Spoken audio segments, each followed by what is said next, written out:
Under the monetary policy, RBI increase the bank rate or rediscount rate. अब ये जानना है कि बैंक रेट डिस्काउंट रेट के बारे में हम लोग जिक्र किए भी थे कि बैंक रेट होता क्या है. The bank rate is the rate at which commercial banks borrow from the RBI और RBI lends to the commercial bank. It's called bank rate. तो वेरिंग फ्रॉम द यानी इंक्रीज द, इसमें क्या करेगा, increase किया जाएगा.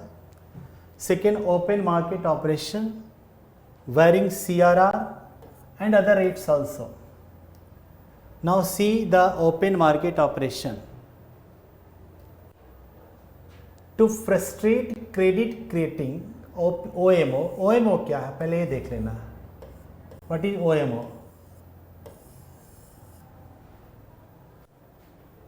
और भी रेट्स हैं जैसे रेपो रेट हो गया, रिवर्स रेपो रेट है, MSF है, और भी रेट्स हैं. फिर OMO क्या है ये देखना है. ओपन मार्केट ऑपरेशन में इस होता है खुले बाजार की क्रियाएं. To frustrate credit creating capacity of commercial banks, the central bank will sell government security to the public or to the banks themselves. मतलब कि reserve bank, central bank government security को बेचेगी बैंक के माध्यम से या पब्लिक से भी. The result will be that the amount of cash with the banks will diminish and this will force them to reduce the supply of credit. और इससे क्या होगा कि जो बैंक का जो वो बैंक में जो कैश है वो कैश में कमी आएगी और जो बैंक के कैश में कमी आएगी, तरलता में कमी आएगी. In that case bank will reduce the supply of credit. Means कि अब क्या करेगा बैंक कि बैंक के पास कैश घट जाएगा. In that case bank will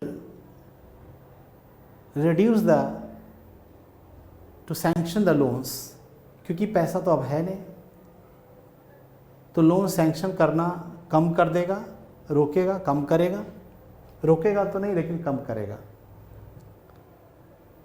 next है वेरिंग रिजर्व रेशियो. ये यहाँ पे थोड़ा मिस प्रिंटिंग है, रेशियो पढ़ेंगे जिसको हम CRR बोलते हैं. अब CRR क्या होता है पहले ये देख लेना.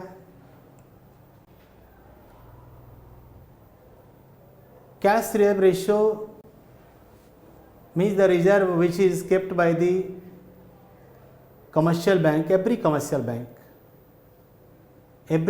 bank has to keep certain percentage of total deposits of NDTL. जितने भी डिपॉजिट हैं RBI के भी बैंकों के पास, उन टोटल डिपॉजिट का एक सर्टेन % कैश के रूप में बैंक को अपने पास रखना पड़ता है.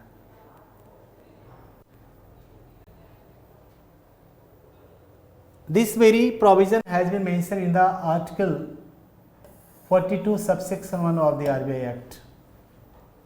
RBI के 42(1) में ये प्रावधान है that every commercial bank has to maintain CRR. सभी को CRR रखना है, कैश रिजर्व रेशियो रखना है. तो जितनी भी नकदी है उस बैंक के पास उसका एक सर्टेन अमाउंट बैंकों को अपने पास रखना जरूरी है. The central bank has power to change these ratios. और ये जो पावर है रेशियो का यानी कैश रिजर्व रेशियो का CRR में फेरबदल करने का, ये पावर RBI के पास है. RBI को डिसाइड करना है कि कितना % CRR बैंकों को रखना होगा, या बैंक रेट और अन्य भी रेट्स हैं जो RBI के द्वारा फिक्स होता है. बैंक अपने हिसाब से CRR या अन्य रेट को नहीं रख सकता है, RBI को रखना पड़ता है. RBI के हिसाब से बैंकों को रखना पड़ता है. चूँकि आरबीआई सेंट्रल बैंक है हमारे देश का। When it desired to reduce the credit created by the central banks, the CRR can be raised. यानी अगर जब जरूरत पड़ेगा तो CRR को credit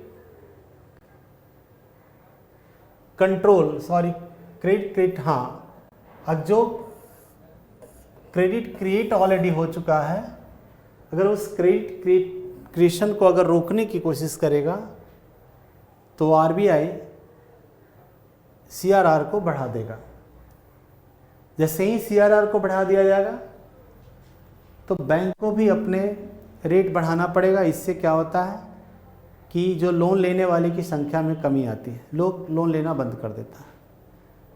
this will exercise a contractional effect on bank credit. और ऐसे में क्या होगा कि जो बैंक क्रेडिट है, जो बैंक लोन देती है अपने कस्टमर को, उस लोन में कमी आ जाएगी, कॉन्ट्रैक्शन आएगा, लोग लोन कम लेंगे, तो निश्चित रूप से मार्केट में मनी का फ्लो घटेगा, लिक्विडिटी घटेगा, and that will reduce the demand को भी घटाएगा।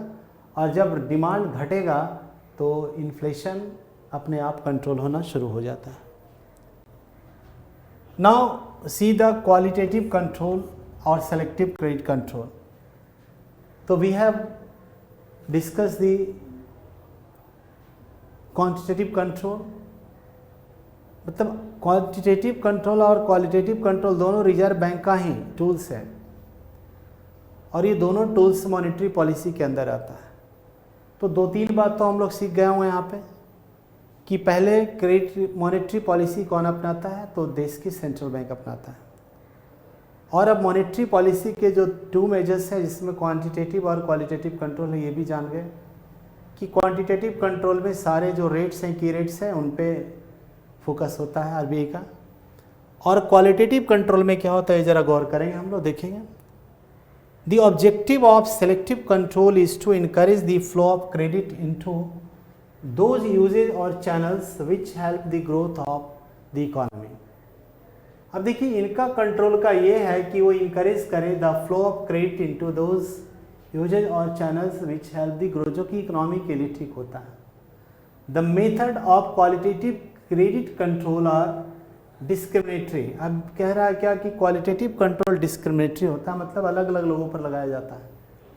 जैसे मान लो कि they discriminate in favour of those uses और channels which are considered to be desirable और productive for the economy. They discriminate against those uses and channels which are harmful for the smooth functioning of the economy. मतलब ये जो हानिकारक चीज़ है उनके खिलाफ वो काम करता है। अब देखेंगे यहाँ पे the need for selective control has risen on account of the major drawback in the quantitative methods of credit control. जैसे कहा कि जो क्वांटिटेटिव कंट्रोल में जो दिक्कतें रही उनको दूर करने के लिए क्वालिटेटिव कंट्रोल की बात करी गई है। तो इसमें जो कुछ उपाय हैं ये देख लेते हैं हम लोग।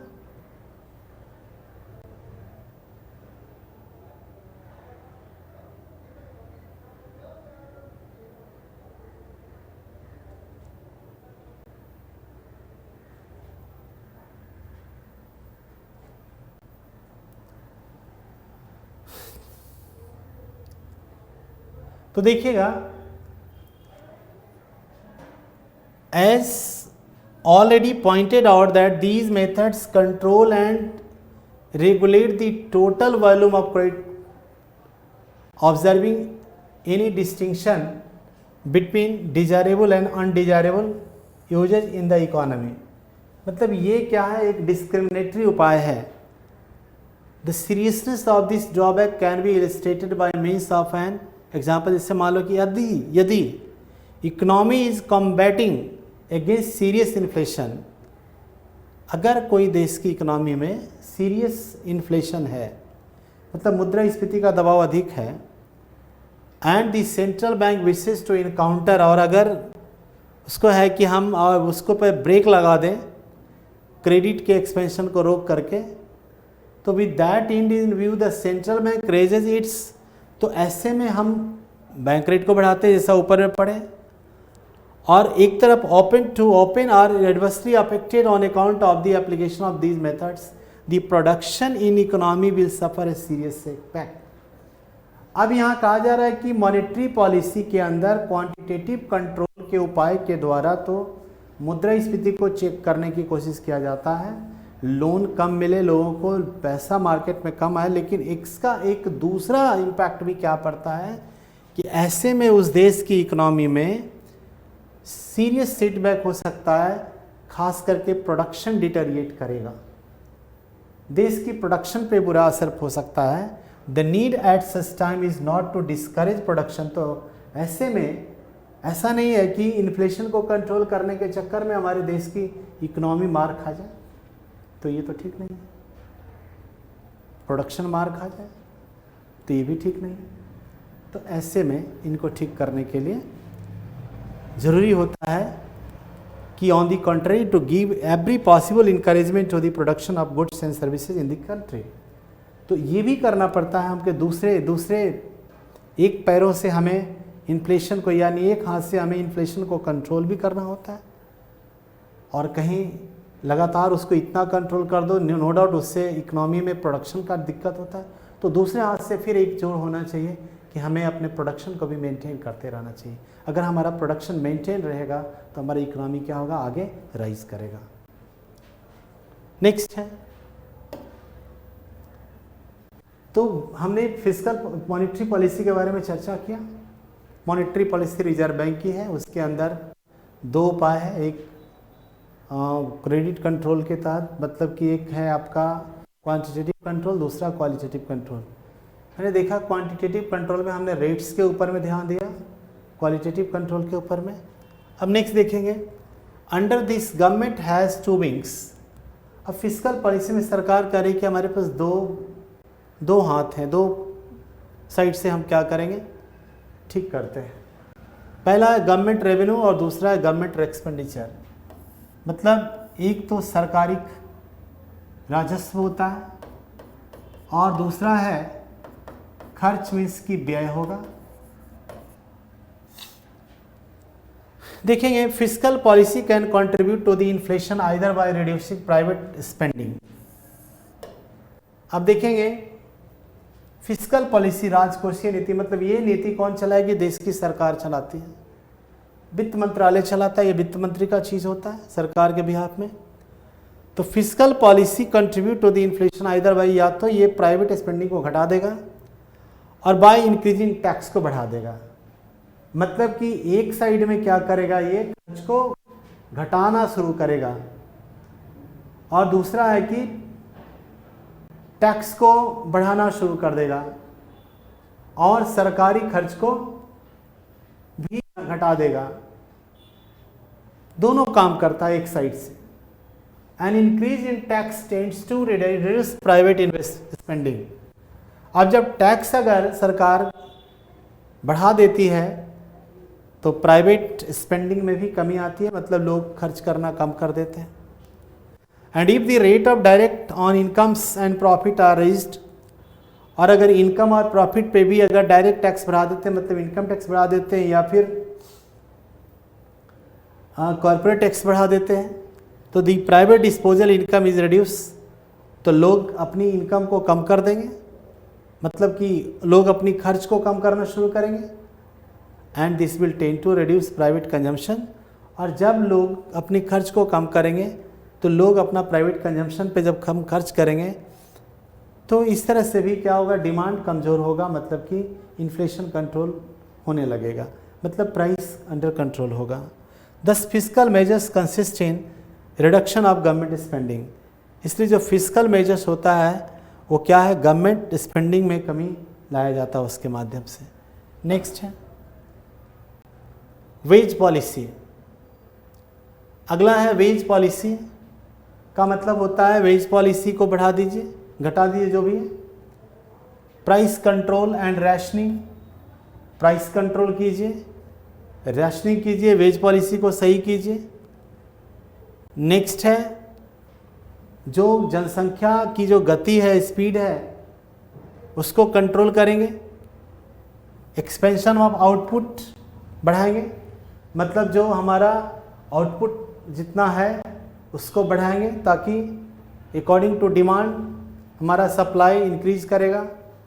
तो नो डाउट जब सप्लाई इंक्रीज करेगा तो प्राइस भी नीचे आना शुरू करेगा। Increase production is the best antidote to inflation. The inflationary gap arises partly due to inadequacy of output. मतलब नीचे में कहा जा रहा है डिस्कस में कि सबसे अच्छा तो बेहतर तरीका है कि इससे निपटने के लिए सबसे बेहतर तरीका है कि आप प्रोडक्शन को बढ़ाइए। अगर हमारे प्रोडक्शन बढ़ेंगे तो इन्फ्लेशन को हम कंट्रोल करेंगे, चेक करेंगे, और इस तरह से जो इन्फ्लेशनरी गैप होगा वो पार्टली धीरे धीरे क्या होगा, वो ड्यू टू जो गैप इसलिए होता है, दोनों में इन्फ्लेशनरी गैप होता है क्योंकि जो हमारे डिमांड और सप्लाई के बीच में जो डिफरेंसेस होता है वो डिफरेंसेस के कारण होता है। That's why this differences should be plugged, should be bridged up. तो we have to increase, we have to produce more and more supply, we have to produce adequate output for the masses. That is why this gap can be bridged up. Thank you.